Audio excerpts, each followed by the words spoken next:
BJ Counsel. I view the world through the lens of having been followed by a white clerk as a child while shopping in a five and dime.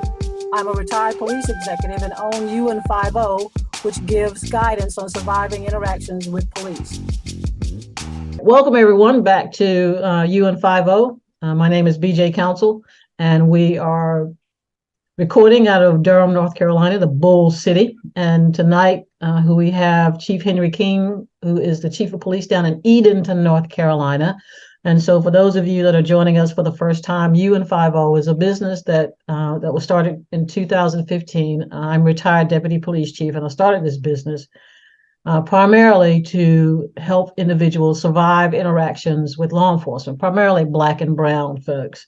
But we talk about a range of conversations on the podcast to address not just policing, because I believe it's larger than that. We talk about mental health, education. We're probably going to be hitting on the topic of voting as well tonight, but we're talking about those things that can hopefully reduce the interactions or improve the lives of individuals so they don't get into the judicial system. So it is not just about policing, because the issue is much larger than law enforcement. So we have those kind of candid conversations.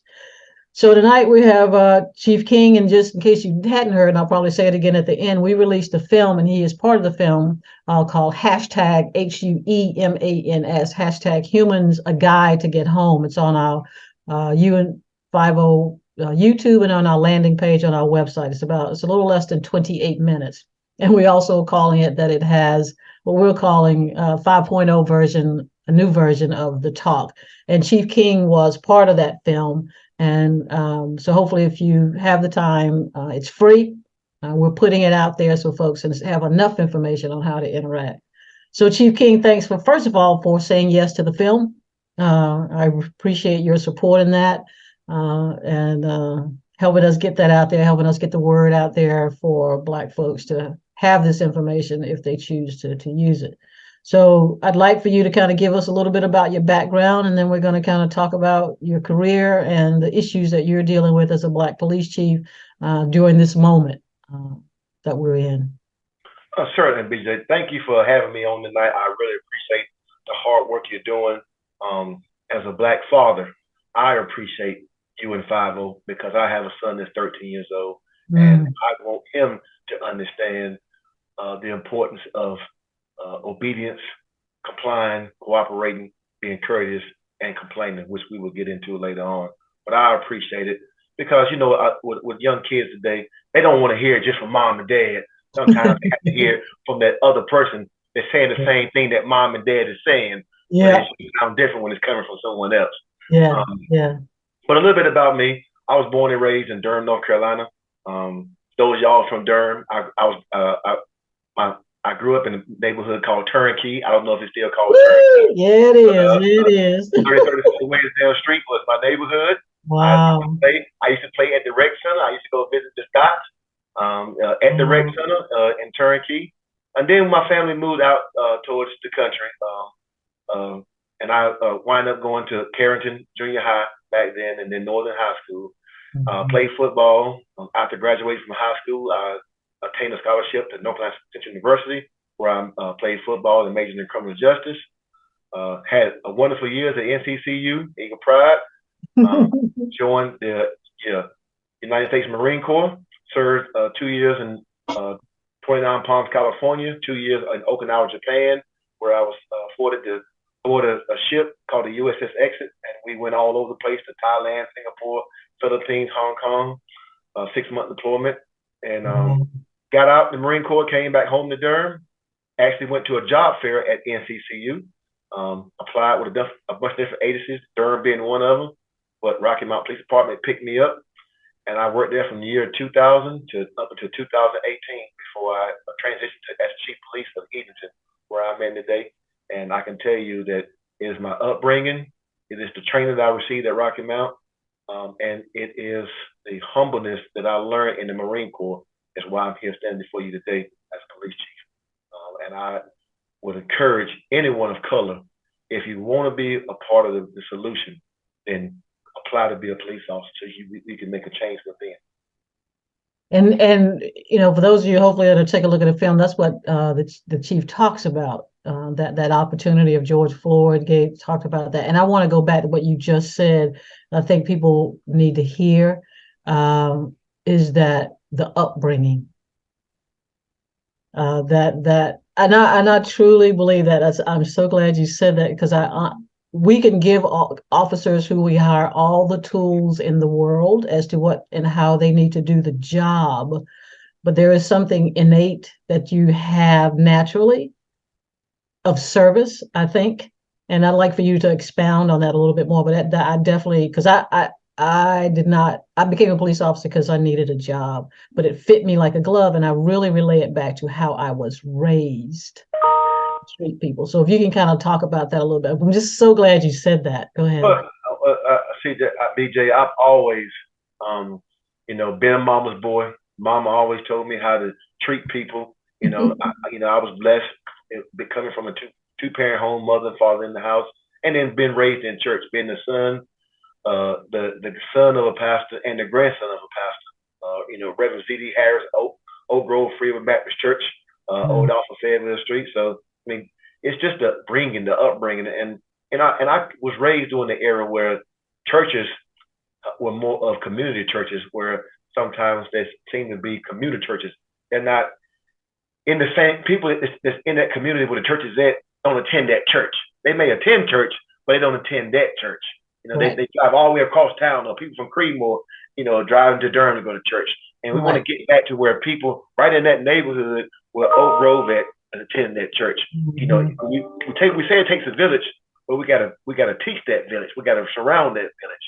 Yes. And we gotta get everyone involved. But to get back to what you said, the upbringing is where it is the key. Because I tell folks, had I listened to my grandmother, who grew up in Laurinburg, North Carolina, I wouldn't be before you today, because she had a different experience that I had with the police. But being I had a great SRO at Carrington Middle School, who treated us like we were her own kids whenever we was cutting up, because I cut up. Right. I told kids all the time that I cut up. I was a class clown, but I stayed getting the whipping from my parents because, again, my upbringing, they wasn't going to tolerate that.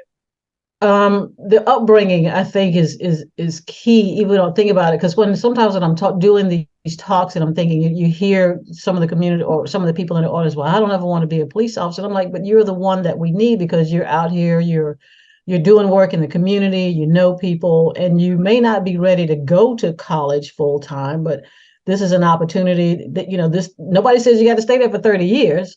And then also the history of policing, white men used as a way to get wealth. This was how they built wealth in their families, by joining law enforcement, because it's always, you have like a history of family that have been in policing, and that's how they got their wealth. And that should be something that we could look at for there, because I don't know how you feel about this statement, Chief, but policing can be dangerous. But I think for the most part, it's how you interact with people, because we're reactive. We're not there when you kill or do something to someone or rob someone. We're there more often than not after that. So I'd like for you to talk about that. So people with this whole, and I don't know how you feel about this whole branding of law enforcement being, scary and deadly, and you could, and not to take away, you can, but I just feel like it's how you move through that space. So certainly, BJ, here's the key. Conversations. America has gotten away from having a conversation. Law enforcement, yes, we are an authoritative figure. Your upbringing, your teaching, the military or the Bible says respect authority, but you have to respect and you have to give respect. So law enforcement have to understand that we need verbal judo.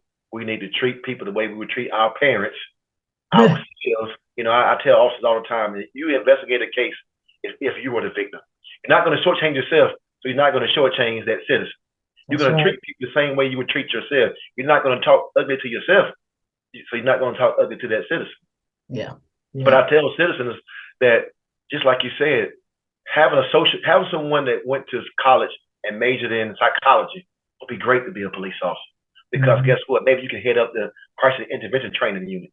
Having someone that majored in IT, because now you can be the in-house person that can fix the officer's computer. So yes, we want the different thoughts in a different education. We just don't want all criminal justice majors That's right.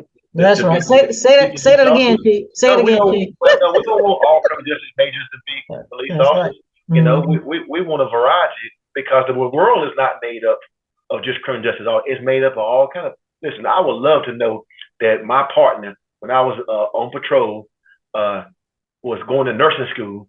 So if I knew if something was to happen to me, I knew that person knew how to apply that tourniquet correctly, knew how to bandage me up correctly, and get me over to National Hospital in Rocky Mount or to Fighting Health over here. So yeah, I want that criminal justice major who don't know how to put a Band-Aid on me correctly. No, ma'am, I do not.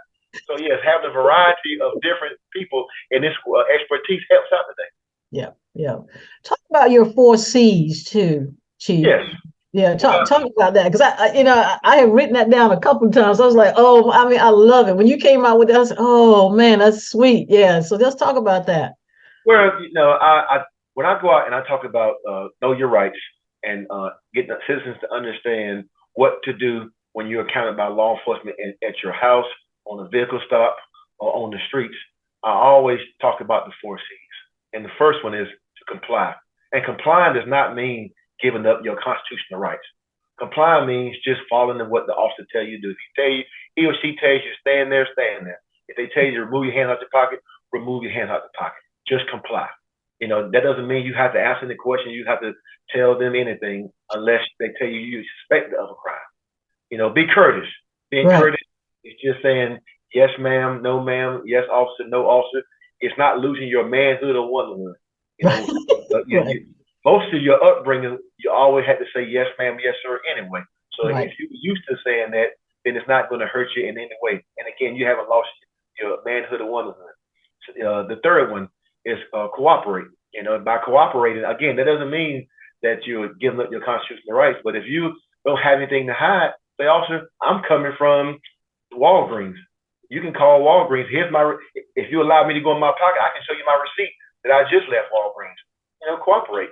And then if you felt like you have been mistreated when encounter with law enforcement, which is my favorite C, which is complain. And the reason why I call it my favorite, because we spend a lot of money on training officers. So when you complain, 2 things are going to happen, or 3 things. I'm going to find out if you tell me the truth. I'm going to find out that my officer did not do what he was trained to do.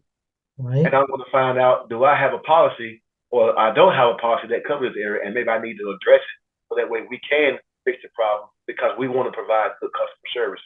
So when you complain, it lets me know how my officer are responding to the training that they receive. And I have that body camera, you know, and when they don't turn on the body camera, my officers know very clear that the first time is going to be a written. Second time, you're going on an unpaid vacation. And the third time, you're going to be going out the door because my public expects to see that footage. And when we tell them we don't have the footage, first thing in their minds is it's a cover-up. And we can't afford to have that. We have built relationships and we have taunted having these body cameras and cutting them on. So you have to cut them on. Now, there are going to be some incidents where they didn't cut on, or they may get cut on late because we're human. But that's going to be like a 2 or 3% of the time. Majority of the times, those cameras are going to be on and running. So I want to make sure my folks, people that are listening, heard you say. Now, I also want folks who may not go into our YouTube channel. We're talking to a Black chief who just said out loud that his favorite part is complaining. So if you don't hear anything else that he says tonight, this man has just said to you, he wants you to complain on his officers to make sure that he has done or they have learned from their training to handle his officers, his community members in a professional manner. And believe it or not, progressive chiefs and chiefs that understand what professionals, that should be something that should not be different across the board. And so I just want to make sure people understood that last word, because that's paramount. He can't do anything and improve his agency or improve the services to you unless he knows about the failures of some of the things that he may or may not have done for his officers. So that's huge that he said that that's his favorite part. And then I'd also like for you to, since we're talking about that, your agency, what size is your agency? How many officers do you have? I have 16 on staff. I'm started for 18, so I have 2 openings right now. And the population of my town is 5,000. 5,000. And what's your demographics? We're 54% African American in Edenton, the last census that we had. And the other thing and he'll Chief will probably expound on this, but just so folks can know that uh, there are 18,000 law enforcement agencies across this country, and 90% of them are about the size of Edenton, North Carolina. And so, yeah, you see the large folks and large agencies on TV, but this is where the rubber meets the road in these small communities. Most of us come from small communities. And so having said that, Chief, talk about some of the issues that you're having that most people would think, well, you wouldn't think that happens in small communities, but you're having the same issues that the rest of communities. And sometimes, because you and I talked a few weeks ago when we scheduled this meeting, that you don't have the services sometimes to provide for your victims of certain issues because of the smallness of your community and the inability to provide them just some of the basic things that larger organizations or cities have. So kind of talk about some of the issues and then sometimes just a lack of resources because your community doesn't have that to serve your victims sometimes. Certainly, BJ. So, the bias or the perception when you go to small towns is, oh, they don't have any crime, nothing happens there. But that is farthest from the truth. We have shootings here in Edenton. We had just probably 2 months ago, we had 3 shootings in one night, one being a homicide, and then 2 shootings right back after that, retaliation shooting. And we know we average 1 or maybe 0, depending on the year. I didn't in 2019. I didn't have any. No, I had 2 homicides. I'm sorry. And in 2020, we didn't have any homicides. 2021, we had 1 homicide. So, but we all know that that's one homicide too many. Right. But I don't want people to think, well, it's a quiet town, because I don't know of any town or city where they have 0 crime. Because I tell folks, if you do, let me know. I want to move there. Right. But the difference between where I come from, my 18 years at Rocky Mount Police Department to where I'm at now, is the resources. So if you are a female in my town and you are assaulted by your significant other, we have to call a place called Albemarle Hotline, which is in Elizabeth City, and they service Elizabeth City, Paquemiss, Chowan, and Dare. So those females have to once they call and go through those long questions, which I call Genesis to Revelation, because that's just their protocol. Then transportation has to be made for them to go to Elizabeth City. So if this individual doesn't have a ride, then we have to give them a ride, and we don't have an issue with that. But now that takes the officer out of the community for 35 miles going to Elizabeth City and 35 miles coming back. Because we don't have these facilities right here in our city. We don't have the individuals, we don't have the structure or the individuals that probably can do what Albemarle Hotline is doing right for Edenton. Albemarle Hotline does a great job, but they're servicing a lot of communities. Wow. We don't have a homeless shelter. Some may look at it different. We don't have unsheltered people here in Edenton, to my knowledge. I haven't seen the one standing out on the quarter holder signs, but if somebody wants to become homeless, then they don't have anywhere to go, because we don't have those facilities available for someone to go to a shelter. Right. So how involved? Well, before I do that, one of the things somebody and I were talking about. You talked about your homicide. People, the elected officials, they really push violent crimes and things like that. And you and I both know that for the most part, more of us are victimized for property crimes. And so just, if people were to understand that, because right now some discussion is about a person here that is just a serial shoplifter, right? And he's really terrorizing a particular district here, and which for small businesses, that's a big deal. I mean, they're saying as soon as he walks in the door, they're like calling 911 because he's a serial shoplifter and they have those issues. So how, as far as your judicial system and repeat offenders, what does that relationship look like for things that impact your community the most? I guess that's what I'm looking for. That's a great question, and I am glad that I am in northeastern North Carolina as it relates to that. We have a great relationship with the district attorney's office and our ADAs, and we give our offenders an opportunity here. We have, we have a serial shoplifter. We have two of them, without saying their names, I gave their two personal stories. Right. One of them would go to Dollar General today, for example, get caught stealing, get banned, have a court date, and go get a $500 unsecured bond, and the very next day go back to the same Dollar General and steal again. It's if they didn't know who he was. Right. I'm telling a true story, just not giving you names. Right. So then he would go to the other Dollar General across a town, who he should realize that those two Dollar Generals talk to one another and get caught stealing from there. Right. So it come to a point to where we realized as an agency that this young man had a problem. So I actually reached out to Albemarle, not Albemarle Hope. I actually reached out to DSS. DSS put me in contact with a place in Greensboro that works with kleptomaniacs. Okay. People that have a problem with stealing. And I'm gonna tell you what the sad part. What the sad part about this situation is. I want you to hear this. I truly realized that jail was not the answer for this young man. He never fought the police. He never gave us a problem. Whenever we would pull up on him and say, "Hey, where's it at?" he would give it to the nicest person you would ever meet. Wow.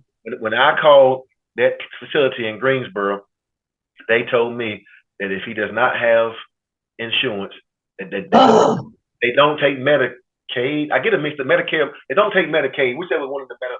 Right. One's for the elderly, and then one's for the people that just can't afford it. But Right. they don't take that insurance. So we have a broken system in the United States that if we had universal health for everybody, that young man could have went there. So fast forward, I can't get him in there. He still got pending court cases because we only have Superior Court here once every 3 months because we're in a small town and we have court on Tuesdays. Well, he got to the point where his history allowed him to be what they call habitual felon for larceny. Right. So now when he continues to steal, we hit him with the habitual felon. And that was the only way to get him out of here, was to send him away from into prison, because he was, just like you said, my part two crimes, he was killing me. My larceny was going through the roof. I mean, when I ran my numbers, he was running my larceny through the roof. But I really did not, I want the audience to understand, we really did not want to send him to prison, but we had to because my victim, Dollar General, Walgreens, they were tired of it, and they felt like the police was doing anything. So we had to give my other customers, that relief. But at the same time, this gentleman should have went to a facility where he could have got the proper help. I'm glad, and you know what? I'm so glad you told that story that way to make sure people hear that, because we're not set up for that. You did your part, and these other systems failed. The other systems failed, and now you've got a man who has a mental health issue or whatever the diagnosis is for that, and now he's in prison. He should not be in prison for something that could be possibly cured by getting the right treatment. And people, like you said, but you've got to take care of your customer, because Dollar General ain't having it. Because you're the one they're gonna call, and you got to figure it out. You did everything that you were supposed to do, but it's these other systems that fail. I mean, they're talking about defunding police, and I get that. I'm not going to get into that conversations, but if that's what you want to do, then maybe you need to fund these other systems so there's money to take this man in and get him help. Absolutely, and I use that same analogy, BJ, when it comes to when citizens in the Black community say, "Chief, I notice the police officers are patrolling the Black neighborhoods, but you're not patrolling at the waterfront for the white neighborhoods." And my direct response is, based on our data, we use hotspot policing, and my Black victims are reporting that the perpetrators are Black. So during the time frames of these occurrences, we're going to be in these Black neighborhoods because we're trying to deter other victims from being Black victims from becoming victims, and because they deserve relief too. So we're patrolling these neighborhoods. So that's why you see a high volume of police officers from 7 p.m. to 1 o'clock in the morning, whatever the time frame is. But they don't understand that because all they see is patrol cars coming through a lot. But my Black victims deserve relief too. Now, what should be happening is my white community should be upset because they haven't seen the police as much. But we're still going over there, but we have target times where we're going to be in these areas because that's when we're having the problem with that. But I mean, the white community has no need to be upset. I think, Chief, I would push back on that because they don't have any crime. They don't have any reason to call you. I just did an interview a few minutes ago talking about targeting or aggressive policing, based on what Memphis police, and we're having some concerns here about a particular community. And I'm saying, well, I get that. And then the other thing is, you talk about the Black victims or the people who want you there, right? Because they want to be able to sit on their porch, just like white folks want to sit on their porch. But yet you're not aware of what's happening here is you're not getting the officers are harassing us, but you're not complaining about it. So how do I know they're being aggressive or they're not treating you in a particular way? Unless you tell me or you complain on me so I can dictate that. But also the other piece of that is, in my opinion, is what you just said, the Black community, some of the people in the Black community, police represents peace for them because they now can sit on their front porch and let their children play outside. I'm in a community that if I see the police, I'm like, what y'all doing here? Because I can go outside and sit on my porch. But we got to realize that the P in police for some communities means peace. And until we understand that as humans, that we all should be able to sit on our front porches. So it's not, you got to go, because I think some people forget Black people, unfortunately, for some of the marginalized community, are asking us to come in so they can sit on their front porches. But if they were to if the systems would take care of Mr. Kleptomaniac, then maybe you wouldn't have to be in the community because the system has done what it needed to do. Oh, absolutely. Absolutely. DJ, I don't know if you will allow me to share my screen, but I want to share something with you. So I kind of want to talk about this, and this is how society should be. If you look at the middle, it talks about our youth, okay? And then it goes there to youth family. And then in the next circle, it talks about other natural support, neighborhood, community, and volunteers. That's what we talk about the village concept. Then it talks about the churches and the faith-based organizations. Then it talks about the community support providers agency. If the youth is still getting in trouble, then we contact social service and juvenile service, public school systems, And then at the very end, after they have had all those resources, it's all documented and it's all notated. They bring it to law enforcement. Nobody should get upset when they lay that package on our desk, and then we do what we have to do because we know that this child has been touched by all these individuals before they finally came to law enforcement, and now they became a part of the system because we all got buy-in from everybody, and that's what I try to live by here in my town. If I can get everybody on board, but I truly believe this is the next generation of how we can truly police and still get the job done. Because we're not gonna neglect our victims, but we want to give our kids a chance before they wind up getting a record that is kind of hard to come back. So I kind of wanted to share this with you a little bit, and I can email this to you too. Yeah, and no, wait a minute, let us share, because in case some folks may not go to the YouTube to see this, I want to read that as it works out. So at the center of this circle is the youth or our youth. And then the next persons who are responsible for that are the youth family. And then after that, the natural support to neighbors, community, and volunteers, and the village around the family itself. And then the churches, faith-based, and the circles are starting to get not louder, but wider because you're reaching out to more persons. So you have the churches, faith-based organization, then you have community support providers, agencies, and social services. Then you have the public school system, and then you started getting into the judicial system with the juvenile justice system, and then at the end of that, the furthest out law enforcement. But everything, but from the youth all the way, there are almost 1, 2, 3, 4, 5, 6 to include, not including the juvenile justice system, but number 7 is the justice system, and the last is, and I've said this on several occasions, we're the last gate. We're the gatekeepers. When it gets to us, and this kind of says exactly that, it supports that. Yes, and I do want you to send this to me. Is basically all the other things have failed by the time it's gotten to law enforcement, and then we're not built to do anything that these other systems are put in place to do.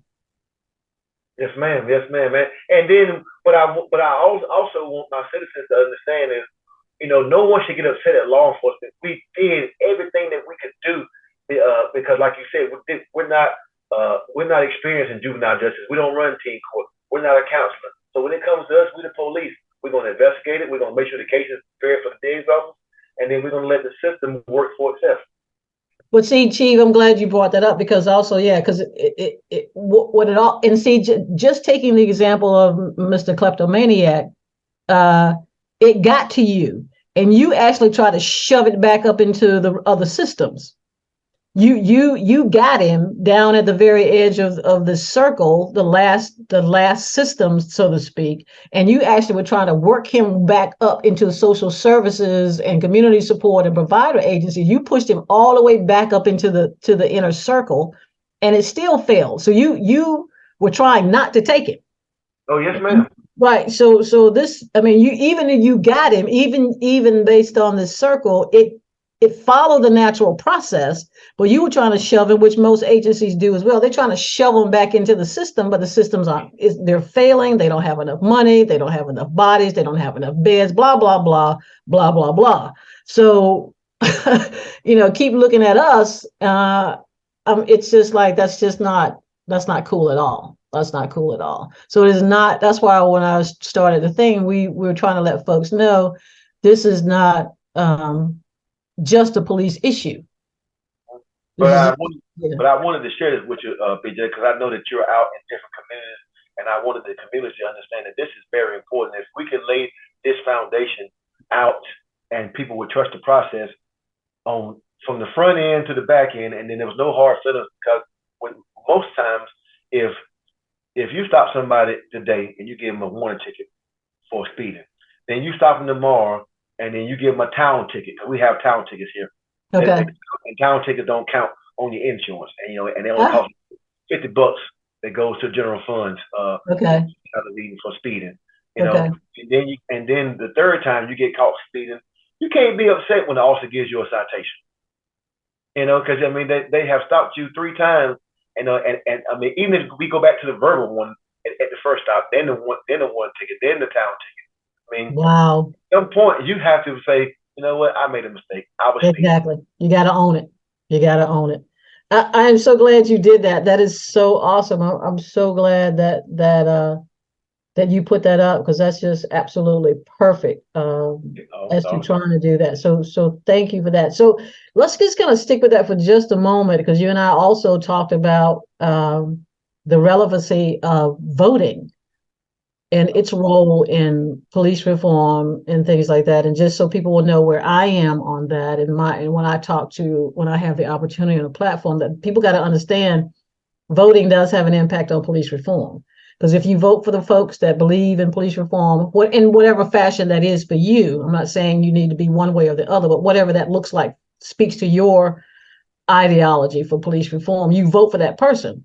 And especially when it comes to police chiefs, then the elected official will elect the city manager that also buys into that ideology of the person you vote for. And that's what kind of police department you're going to have. So people need to understand voting has an impact on policing and police reform. So give me some thoughts on that. Absolutely. I mean, I come from a family where, voting was taught and bred in my house. The people have laid down and lost their lives for us to have the right to vote on people of color. So how dare you not go vote? I challenge anyone, what is your excuse why you're not going to vote? Because those things do make a difference. And it makes more of a difference on the local level versus, if you didn't go vote for the president, the ones who make the decisions is the city council votes, county commissioner votes, district court judge votes, superior court judge votes, because those are the ones that you're going to be interacting with daily. I'm not saying that not voting for the president is not important, but I know what's impacting me, and that is this county commissioners, city council, district court, and superior court judges. Those are the ones that and you have to, look at the platform that they're running on, and what best interest that they have for your particular profession. Just like you said, if I could have a bunch of people that are pro law enforcement, that is great. But I don't mind having someone that's not pro law enforcement in there, because you can always get someone to see your story or your perception. It's good to have someone opposite, because I can learn from somebody opposite every day. I don't want to be around people who always agree with me, because we can never progress, in my opinion. Exactly. When you have some people that don't mind pushing back respectfully, then we both can grow. Yep. Yeah, and I think people need to hear that. I mean, it's all about everybody's perspective. I think, though, we all, whatever we want, I think the core is we all want to be able to go home and have peace in our communities. How we get there may be a little different, and how we think we need to get there may be different. But the goal is that we all believe that's what we all need to have. You just got to figure out how do we collaborate to make sure that we all get there. So yeah, that's absolutely right. You got to have different voices in the room for these uncomfortable conversations. I would tell you that the issue here in North Carolina, which I'm definitely facing in Edenton, and I know it's all over the country, is people need to stand up about these guns. DJ, I am so passionate, and it hurts me and pains me so much, to where these guns that we're getting off these individuals that are involved in crimes, they're coming back clean. They're not stolen guns. Everybody like to say, well, they're probably stolen. Well, these guns are not coming back stolen, and we're doing the proper paperwork on them, the ATF trace forms to figure out who purchased these guns, and we're finding out that the way it is written, the law is written in North Carolina and the federal law is, if I buy a gun today, and I buy it from Lawman's, okay, the gun is going to come back in my name on the ATF trace form, but I can sell that gun to BJ. I don't even have to even get a bill of sales. I don't even have to check to make sure BJ is not a convicted felon. I can just sell her the gun. I can just sell her the gun, not be required to have any paperwork. But then if BJ goes and does something with that gun, and the Durham Police Department runs a ATF trace form on it, it's gonna come back to me. Durham's gonna call me to follow up. I'm gonna say, well, I sold it to BJ. Right. And then BJ was like, all right, I sold the gun to Robert Gaddy. It goes on and on. But then if they tell you well, I sold it, but I don't know who I sold it to, the buck stops there. Wow. We need something to where guns cannot be sold third party unless you go through a proper FFL and they're registered to the ATF, because we have so many clean guns that are being involved in crimes, and everybody's not doing a straw purchase. We just got people that are buying guns and they don't like them, and they just sell them, and then these guns are hard to trace. And in society, you can get a gun faster than you can get a job, and that is a problem. I can take $100 and go around the corner and talk to Ray and get a gun before I can get a job at the Waffle House after I leave my application out, and that's not right. Wow, that's good information. I definitely hope folks are hearing that. I mean, because you talk about folks talking about taking away the Second Amendment rights, and we're not that's not anything that has to do with Second Amendment rights. Let's just keep up with where the guns are. Let's just keep up where the guns are. I believe in Second Amendment rights, but you should not be allowed to sell a gun third party. It should be made to go. Wow. It should be, and that gun should be registered through ATF. So that way now we know if we get a gun off somebody and we run it NCIC and it does not come back stolen, right? Then that gun should be, when we do the ATF trace form, that gun should be in your name. Right.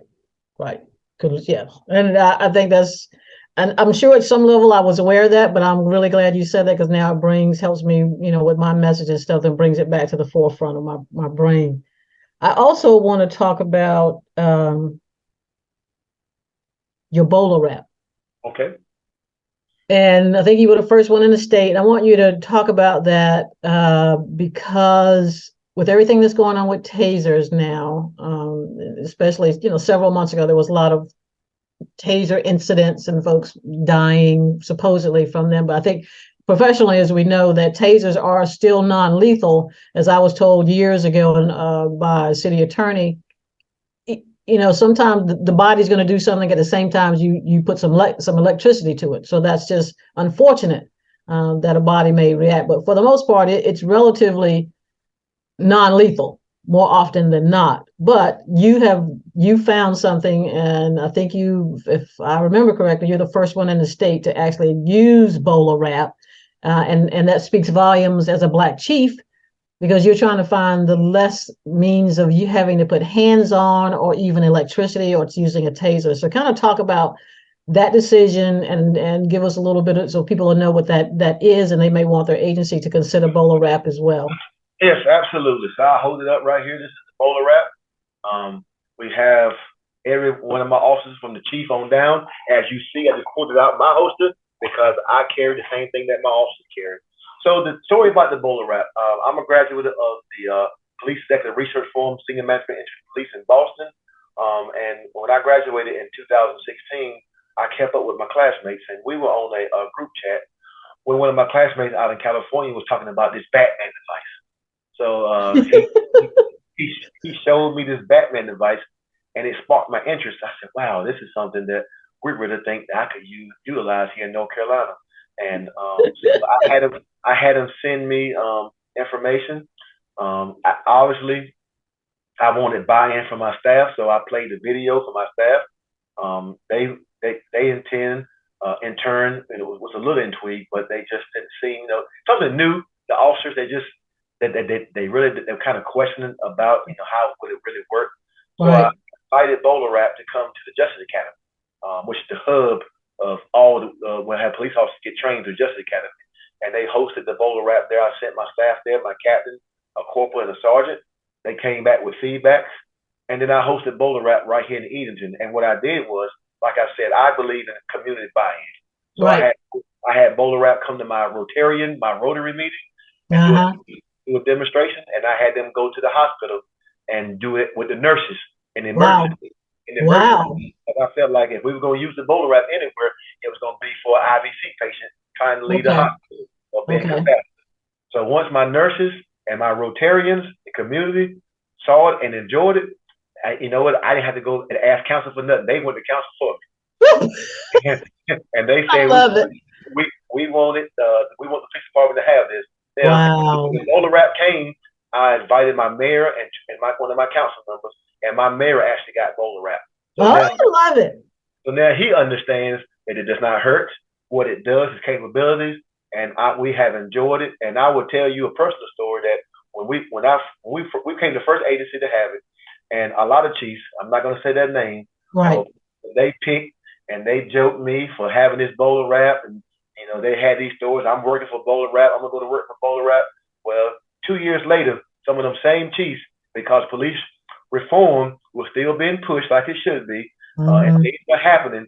Some of them same chiefs that had jokes on me, they wind up having the Bowler Wrap. And I don't say anything to them because I'm not gonna go tit for tat. But right. In the back of my mind, I just had the forethought. Yeah. You just wanted to be stubborn. So kind of explain what it is. I know, can you explain what it is? Yeah.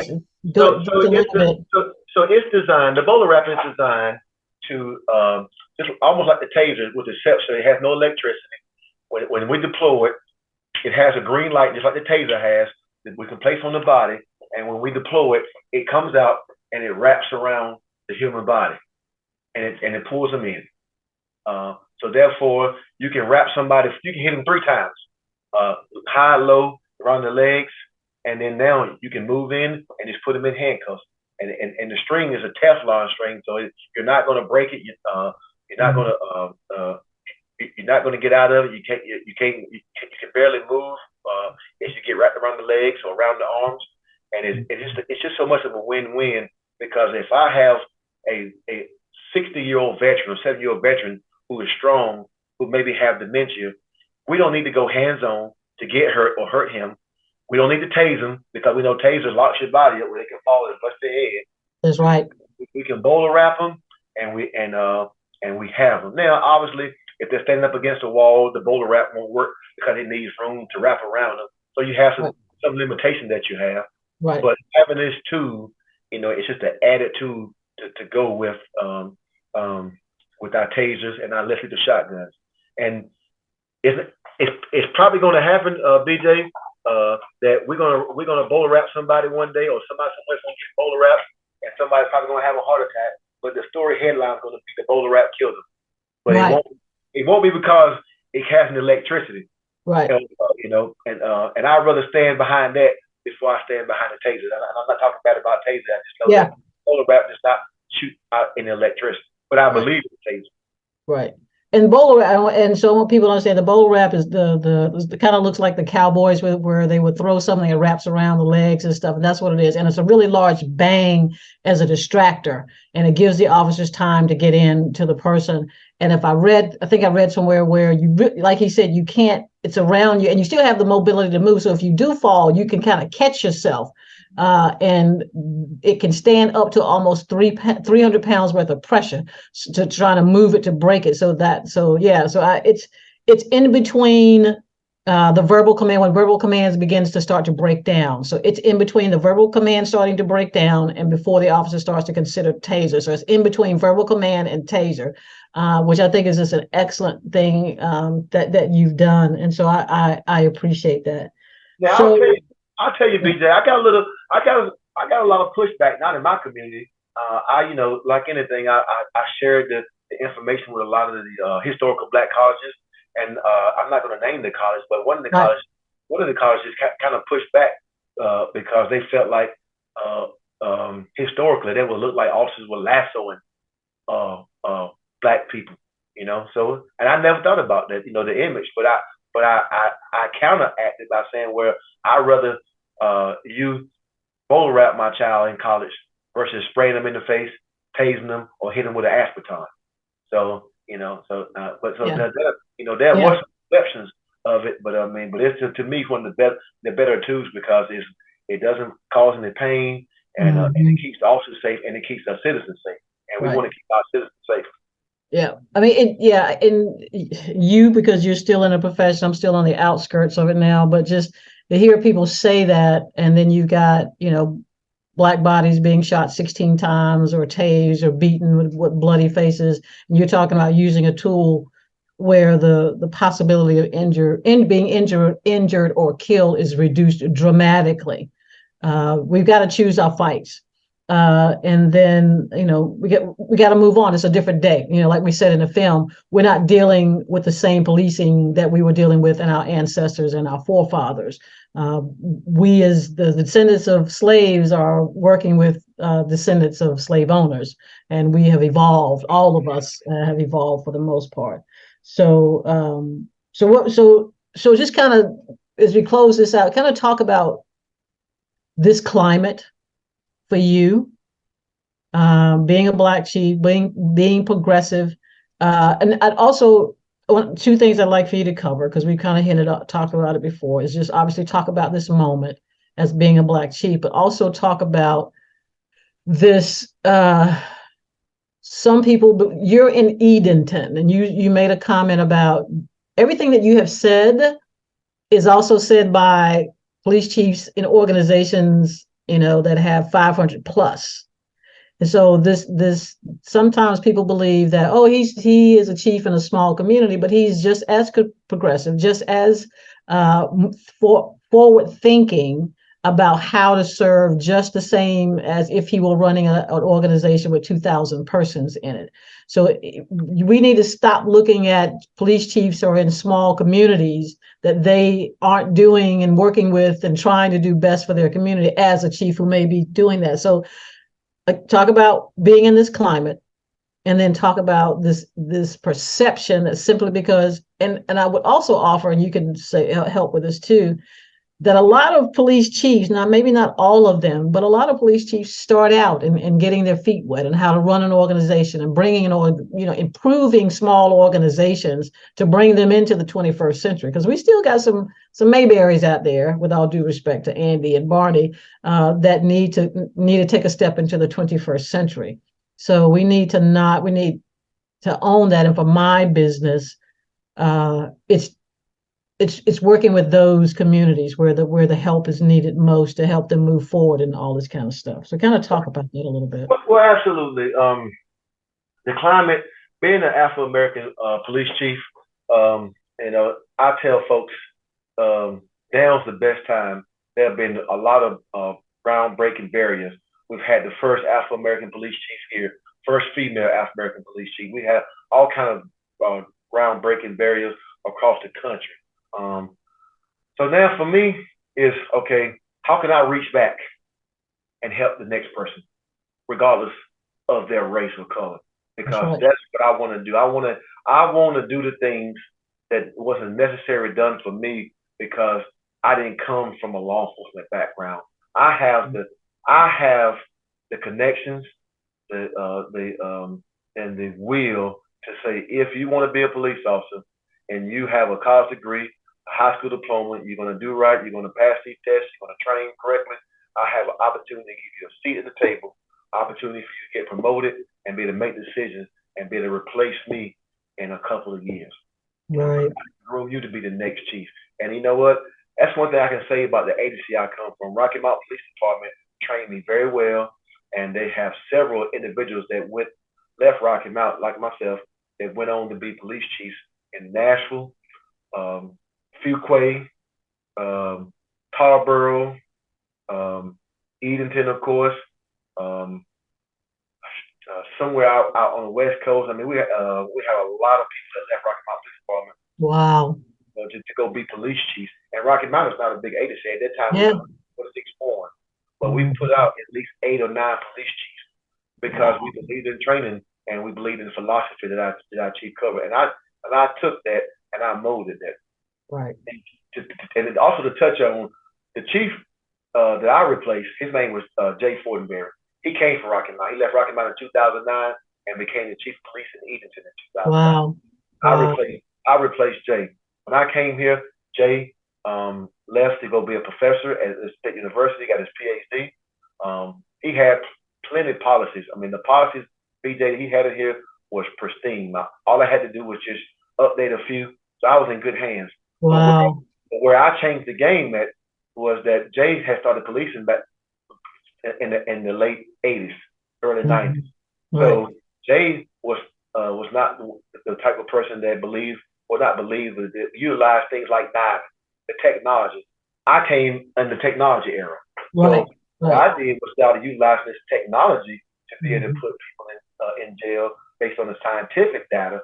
So that was something that the community nor the staff was used to. So I had to get acclimated to it. There you go. And those were the things that other agencies around here were not doing.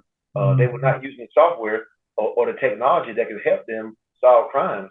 And then when they got that exposure and they saw that it worked, it was like, God was the limit.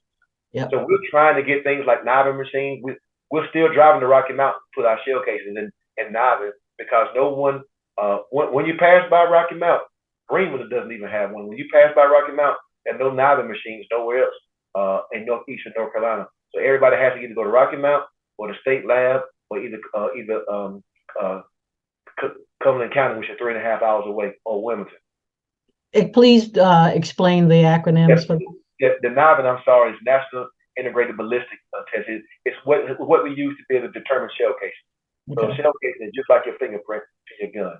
Okay, all right. Wow, that's awesome. And we've talked about it a little bit, and because of the work that I do, and it's about comply and complain, or cooperate and then complain later.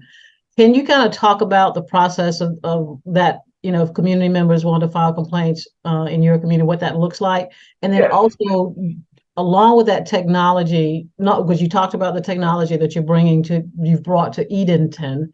Because somebody just asked me a question a few minutes ago, like, how can you find out? Like, if I wanted to know how many complaints were on Edenton police officers, what types? I don't need to know the names of the officers, but would I be able to find out that Edenton Police had 6 rude complaints for the year of 2022?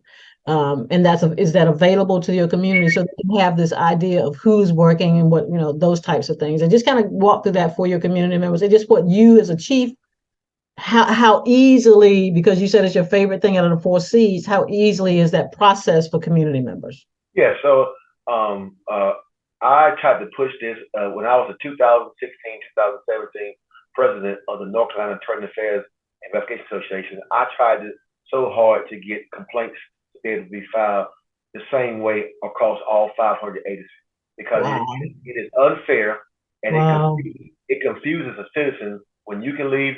When you can be in Durham and says, I want to file a complaint, and they say, okay, you got to come in person only. And you leave Durham and you're going to and you stop at Wake Forest and they say you can only file a complaint in writing. Then you drive up the road to Knightdale. They say we only take complaints this way. All the complaints need to be taken in person, third party, anonymously. If the person can write it, send it in. If they can't write, you write it for them. You just get, you have them dictate what happened and have them sign it. Or you can submit it. I will tell you this, my department lacks the technology part when it comes to the web, to be able to submit a anonymous complaint anonymously on the internet. Where I come from in Rocky Mount, the IT was involved to where they could secure it and it would be sent directly to the internal affairs, which I was at Rocky Mount, and I could see the complaint and then I could, that would be a way of receipt and I can forward it to the proper supervisor to investigate depending on what type of complaint it is.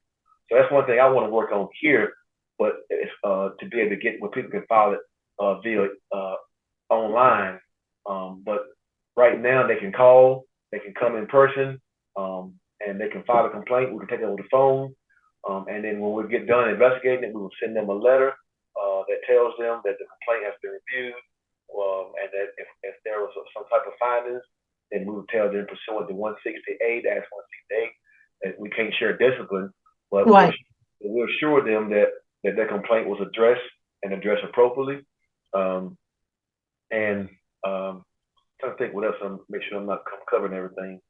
I'm looking for different ways to be able to share with our counterparts across the state that if we could get on one wave, but I know some things are political. Some people don't believe in third party complaints. And so BJ, I can tell you that if me and you were in the parking lot talking and we're reminiscing about the days when you was at Durham and you were laughing and somebody walked by and they thought that I was being rude to you, even though I wasn't, and they complained on me.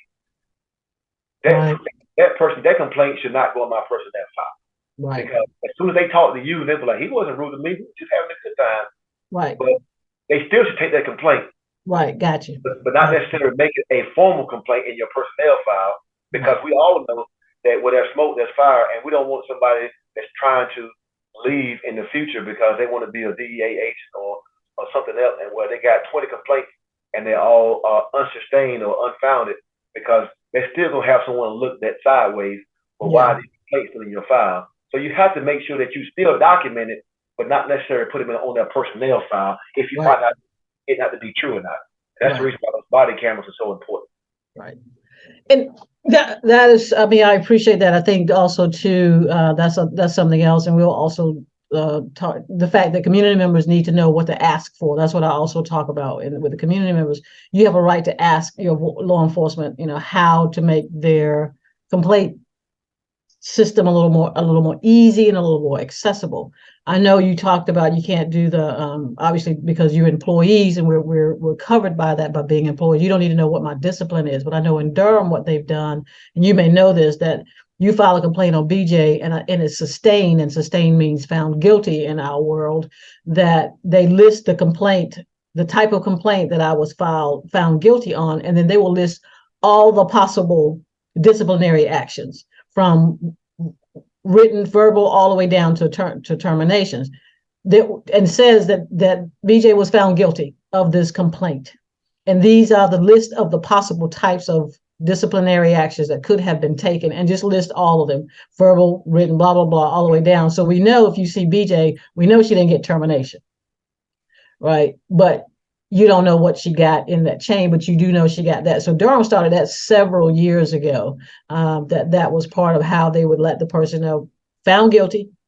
These are the possibility of disciplinary actions that we plan to take on her. You're just not going to know exactly which one. If you see her, you know it wasn't termination, but you do know she was disciplined. And I think that kind of helps. But then just being able to have access to the number of complaints that are coming in on your police departments. Do you have a bunch of complaints about people being rude? If you're an agency your size and you got 30 officers and you got 30 complaints of being rude, that's a problem. Oh.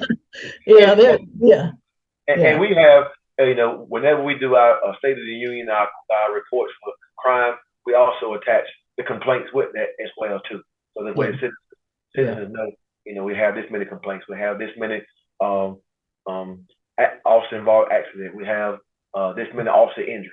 You know, Yeah. those type of things are important for our citizens to know. Yeah, it's about transparency, and also, and we're almost closed. I want to ask this last question. So, how is the your relationship with getting community members to come to the table for you? How's that working for you in Edenton? Well, it's working okay. I would love to. I tell folks that I picture like this village, the circle that I talked about earlier. You know, if we could meet monthly, I like to use Dr. David Kennedy, a High Point model. If we could get on a given night, if I can get the clergy, if I can get the superintendent, the sheriff, DSS, head of DSS, the clerk of courts, juvenile probation supervisor, probation supervisor, the chief of police, my main community leaders, the ones that people go to in the community for resources at the table. Then we're discussing these individuals, both the ones that we tried to help, that we're going to push toward the criminal justice system, the ones that are taking the help, that we want to push away from the criminal justice system, that these business owners can give a job, that they can continue to work with and get service providers to help them on their anger management or mental health, whatever the case may be. If we can have that monthly meeting, have everybody at the table, I mean, that's a win-win. But it seems like what I'm experiencing here in Edenton is when things happen, everybody's at the table. Then when things get quiet, 2 or 3, 4 months, nothing's happening. Nobody got broken in, nobody got shot anything, no shots fired, and they just fade out to the sunset. Yeah. But these are things that you have to stay all the time because these people are suffering every day. Yes. Yes. What we do realize is that 1 out of 5 children in Edenton, BJ, go to bed hungry in this town, and that should not be. That is a true fact for my town. 1 out of 5 children go to bed hungry in Edenton. Yeah. Wow. Wow. And that's not a police issue. No. That is not a police issue. That's not a police issue. So that again brings us back to these other systems. So this has been a really cool conversation. So is there anything you'd like to leave us with before we close out? Well, I just want everyone to know who's watching this podcast tonight. If you could reach out to BJ because her system, her platform is there. It works. I believe in what she's doing. She's doing a great job in Kinston. And I really want the NAACP in the state of North Carolina to question your counterparts in all 100 counties. This platform should be taken and spread out through the state. And I'll look forward to seeing BJ coming down to. The reason why I haven't invited you to Edenton yet, BJ, because we're still in the early works. I'm trying to keep everybody at the table. Right now, we have a Human Relations Commission, and they're going through training. But when they get done getting certified and trained, I promise you, I'm gonna have you come down and talk to my Human Relations Commission so you can get them started on 5 and youth for our community, because I know that's gonna make a difference. Because we're doing it, and we're trying to do different things here. And my staff and my school system and the sheriff, they believe in this circle. But we just got to get everybody at the table to keep pushing. Right. I wasn't expecting that, Chief King, but thank you very much for those very kind words. And I do look forward to coming and doing whatever service I can be of to you and your community. So thank you again for joining us tonight on our podcast. I will always be very grateful for you being a part of this. Obviously, this film that's going to be out there forever. And hopefully for the next generation, as we're promoting it, is going to hopefully take the next few generations in helping them navigate law enforcement. So for those of you that have joined us for the first time, thank you. I hope you've gathered something out of this. Please go to our website or YouTube to look at #Humans, a Guide to Get Home, and some other podcasts that we've had. And hopefully you have benefited from this, gotten some information that you please look to Chief King, who's involved in a lot of things. His information will be on our website for the podcast. The many organizations that he is a part of. He is a forward-thinking police chief So you can probably get some ideas from him, hopefully from this podcast, about things that you might want to ask of your police agency, to be the kind of agency you believe that needs to be in this moment. So thank you again for those that are faithful. Thank you for those that are joining us for the first time. And as always, stay safe, stay well, and peace.